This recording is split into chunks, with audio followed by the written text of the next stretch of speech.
Let us, though, begin here with a little actual news from the field a moment ago. There's a reason why you patrol this sideline the way that you do before games and have done for so many years, because you can get some actual news. A moment ago, we saw the first Georgia players walk out onto the field, but the guys that walked out were not wearing pads. Not a surprise, Amir White, we know he tore his ACL. Tyreek McGee, Kirby Smart basically let it be known early in the week that the defensive back McGee was likely not to play. Maybe a little bit of a surprise, although maybe not a tremendous surprise, that Terry Godwin, the senior wide receiver, one of the leaders of this offense, who's been dealing with what was initially described as a minor knee injury, then sort of the prognosis changed to, a calf injury here this week. Yeah. He was not seen wearing pads. I'm assuming that means the Godwin is now out for today. Yeah, and I'm not real shocked about that. I mean, the fact of the matter is Georgia knows what they have in Terry Godwin, but it's beginning to get into the range where you start to have concern. He did not practice the entire fall camp. This is Georgia's #1 returning receiver, the top target for Jake Fromm coming back. I think Georgia has plenty of other wide receivers, but you just can't take that for granted. And him not playing in this game, I think, has a lot more to do with having him ready for South Carolina than anything else. But he's gone from a mild, minor MCL strain in his knee to a calf strain, and those things can be really problematic and linger if you're not careful with them. I think Georgia's being careful with that today. Devod Wilson, another guy's not playing, not a real big surprise, but that's a freshman. Too bad he hurt his knee in spring practice, because I think he was going to factor in the secondary this year. So I'm going to ask you to put your medical hat on for a moment. As a sports writer, you have to wear these various professional hats from time to time. We know it's Austin Peay today. It's South Carolina next Saturday. If I had to make my best, most educated guess, Godwin and Tyreek McGee maybe both would be handled differently if it's South Carolina first as opposed to Austin Peay here. This feels like a decision from Kirby Smart where if you don't need them, why risk it? Or is it more serious than I'm letting on? Well, that's what we're really trying to find out. We don't know the seriousness of it because we're not in there. Doctors aren't talking to us and all that kind of stuff. But if I had to guess, Tyreek McGee played with this last year. I mean, we didn't find out until after the fact. He's got a 5th metatarsal. Basically, your pinky toe is cracked, and he could play with it. And I think that's a guy, that you could really, really use. He can play star, he can play corner, he can play safety, and has played all three for Georgia and did last year in many big games, including the Rose Bowl and the national championship game. So, I think with him, you're just trying to give him another week to heal, and you may see him against South Carolina. Godwin, I got to wait and see, because Georgia has plenty of receivers, and I think what we see today, both from the secondary and the wide receivers, may tell Kirby and the coaching staff and the doctors about how much they need to rush these guys back. So you mentioned the idea of the defensive secondary. Let's use that as a springboard here for a moment on our Kroger Kickoff to talk about the freshmen that could play significant playing time today. We know that one of the position battles that's been going on all summer long during the camp is that cornerback spot. Eric Stokes has been talked up. Tyson Campbell, the freshman, has been a part of this conversation. Mark Webb's a converted wide receiver. He's been mentioned in sort of, somewhat glowing terms from Kirby Smart as well. I think I speak on behalf of a lot of fans, because after all, I am a fan, but I think I speak on behalf of a lot of fans. That debut of Tyson Campbell, we'll get to some of the other freshmen in a moment, but Campbell in particular is one of those names that I'm really excited about seeing today. Yeah, and the interesting thing about Campbell is Kirby was kind of quiet about him all throughout camp until this last week, and this is kind of typical of Kirby. He's not going to throw a lot of bouquets generally toward freshmen until we got right here to that last week. Now, I think Mark Webb or Eric Stokes is probably going to start there. But I think you'll see number 3, Tyson Campbell, get on the field as soon as possible. He raved and raved about his speed this week. And, hey, at the end of the day, 5-star, number 2 ranked cornerback in the country, that's what he was recruited to Georgia for, was to play that cornerback opposite of DeAndre Baker. If he can comport himself well, perform well today, I think you'll eventually see him do that. So let's go to the other side of the ball for a moment. Speaking of newcomers, both in terms of freshmen and just new to the program, a lot of folks came here today hoping to see Demetrius Robertson catch some deep passes. A lot of folks came here today to hope to see the speed and elusiveness of James Cook, the freshman running back. Maybe a lot of Justin Fields in kind of creative ways.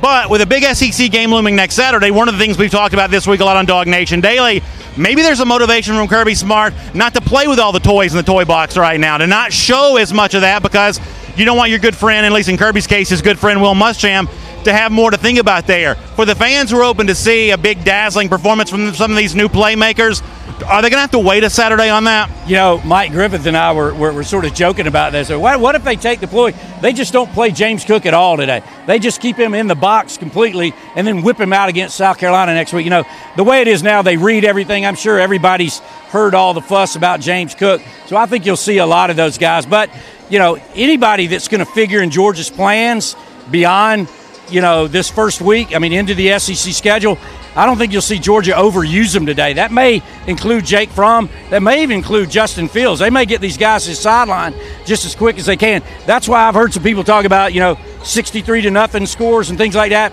Yeah, I don't think Kirby will let that happen. I think he want to get his starters to the sideline as quick as he possibly can and then start building as much depth as he can with 105 guys that are dressing out today. I think that's a really interesting point. That's Chip Towers from DogNation.com. My name is Brandon Adams. Thanks for being a part of our Kroger kickoff here today. And don't forget, you're having a big tailgate party. A lot of folks around Athens that had a lot of those going on. They had the Kroger gear spread out all over the tailgate. Or if you're watching the game on TV today and you're looking to have your own party at home, Kroger will take care of you there as well. And, of course, Kroger also really excited right now to sponsor a giveaway to our Dog Nation Invasion of Baton Rouge later in October. You and a guest could be a lucky winner, but you got to go to DogNation.com right now and register. And, of course, we'll be talking more about this on Before the Hedges, presented by Kroger each Wednesday with myself and Jeff Sentell at 3 p.m. Eastern Time as we give you the latest on UGA recruiting. All right, let me talk about a different subject here for a moment. We are standing down here on the field. You can look on my face and tell I've got sweat beating down. Chip, you're still as handsome as ever, but obviously we're both feeling the effects of the heat here. 90 degrees, I think WSB Channel 2 has reported at kickoff here. You know, what kind of effect is that going to have on these two teams? Obviously for Georgia, Kirby Smart likes practicing outside for this very reason, and I guess on a day like this, that previous conditioning comes in handy. You know what, and it's a really good point, Brandon. I don't think anybody's really mentioned this, but Austin Peay's practiced in the morning the entire preseason practice. That's just Will Healy's style. So we'll see if that makes a difference because Georgia's definitely going to be well-conditioned from playing in the heat. Now, Kirby, you know, he's big about keeping their legs under them, and every third or fourth day he would take them inside to the Payne Indoor Athletic Facility, the House of Payne as they like to call it, just to get them out of the heat a little bit. But Georgia is definitely more conditioned for these type of environments. I'll be interested to see if Austin Peay can hold up because, number one, they don't have as many scholarship players. They're not as deep, and they've been practicing in the morning all year long. I think that's a decided advantage for the Bulldogs. All right, a couple more minutes here in our Dog Nation Kroger kickoff. We'll preview the game against Austin Peay. Let me go rapid fire questions. You can take as much time to answer as you want. Do you think Justin Fields, the backup quarterback, plays in the first half today? I absolutely think he plays in the first half. In fact, the most interesting thing for me is does he play in the first quarter? Because, I mean, Kirby, I love Kirby. I mean, everybody loves Kirby. Kirby's such an interesting guy, but he is the most organized person I think I've ever met, certainly in this business. So he says, we don't have a plan for Justin Fields. I don't believe that for a minute. I think they have an absolute plan for Justin Fields. And he said the game will dictate, and I believe that. So if they have a disastrous first couple of series maybe with Jake Fromm and the number one offense, then maybe you don't go to him. They say, well, let's hold off. But I think they'll have a plan to get him in the third or fourth series because, look, you know what you have in Jake Fromm, but you really don't know what you have in Justin Fields. You got to get him some in-game experience as fast as possible. I would say second, third, fourth series at most, you'll see him in there. That's just my guess. Is it a foregone conclusion, sort of a sure thing bet, that DeAndre Swift definitely has the most carries today and Elijah Holyfield has the second most? No. So another one, I would take the under on that or whatever that is. I wouldn't be surprised. I'm eager to see if Elijah Holyfield ends up starting today because here's the deal. You know, DeAndre missed all of spring with a groin injury. Elijah Holyfield hadn't missed a rep.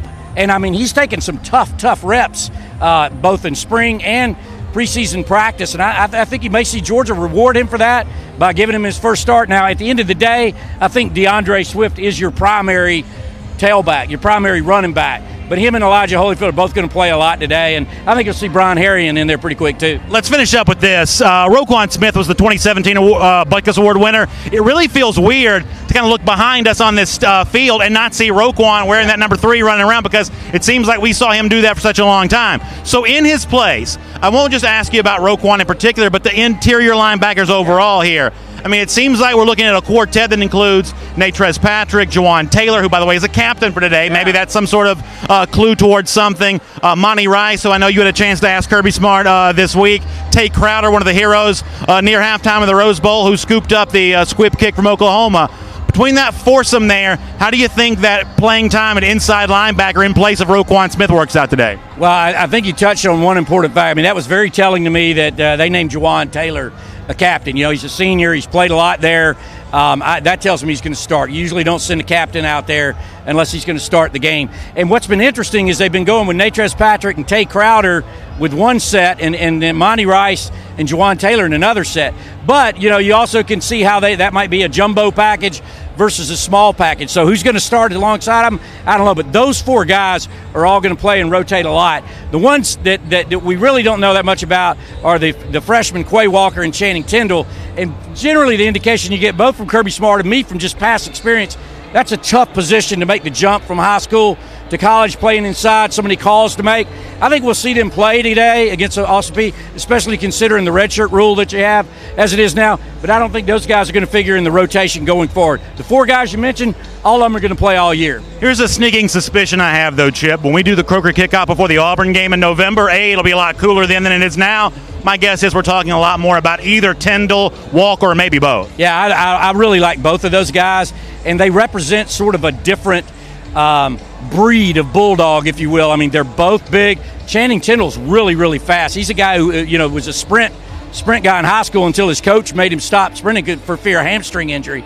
And Quay Walker's big. Quay Walker could play anywhere. I could see him growing into a defensive lineman or going to outside linebacker. But generally, that's a very strong future for those two guys on the inside for Georgia. That is Chip Towers. My name is Brandon Adams. Thanks so much for being with us for the Kroger Kickoff. Don't forget to allow Kroger to take care of you for all your tailgate, pregame party needs. They're the place to go. I can't promise you your team's always going to win, even Georgia, who will likely be a favorite in most of its games. But I can promise you this, you can be a winner for your pregame party and for your tailgate when you get all those game day essentials there from your friends at Kroger. And one more time, let me remind you to sign up for the Dog Nation Invasion giveaway, courtesy of Kroger at adognation.com, and we'll talk to you more about that this week on Before the Hedges at 3 p.m. Eastern Time. Don't forget, later on today, Chip Towers got plenty at adognation.com, as well as our colleague Mike Griffith. He'll be writing you about every single angle from the game against Austin Peay. Then after the game, myself, Jeff Sintel, and former Georgia punter Cameron Nizelek on hand for our post-game coverage there from the UGA bookstore. We'll see you then. Enjoy the game, everybody, and we'll talk to you soon.